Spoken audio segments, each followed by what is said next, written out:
Je vais vous dire comment ça se passe. Nous sommes 85e, il y a 95 derrière nous dans le monde, j'ai dit. Hein. Mais il y a 84 devant nous.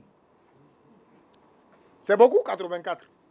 Nous, on aurait souhaité être parmi les 5 premiers, pourquoi pas? Ou pourquoi pas le premier? Mais comment?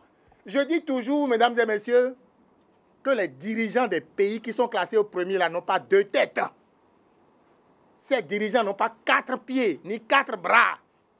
Et donc, le Bénin aussi peut être parmi les 5 premiers, ou pourquoi pas être le premier du monde entier à être pays le moins corrompu. Qu'est-ce qu'il faut faire? 1. Il faut respecter les tests. 2. Il faut que les procédures soient suivies. 3.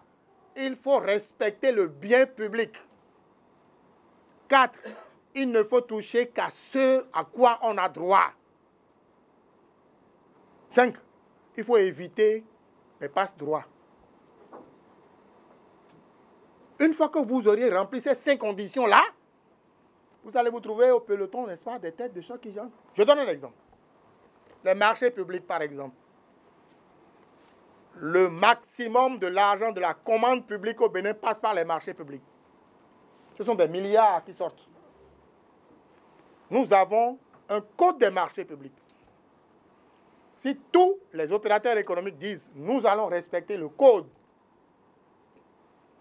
si tous les agents de l'État qui appliquent les marchés publics disent « nous allons respecter le code », si tous les agents chargés d'évaluer les offres, de les classer, disent « nous allons respecter les codes », si l'opérateur économique dit « je vais respecter les codes », je ne vais pas aller voir 1, 2 ou 3 pour dire « voici ton enveloppe, je veux gagner le marché ».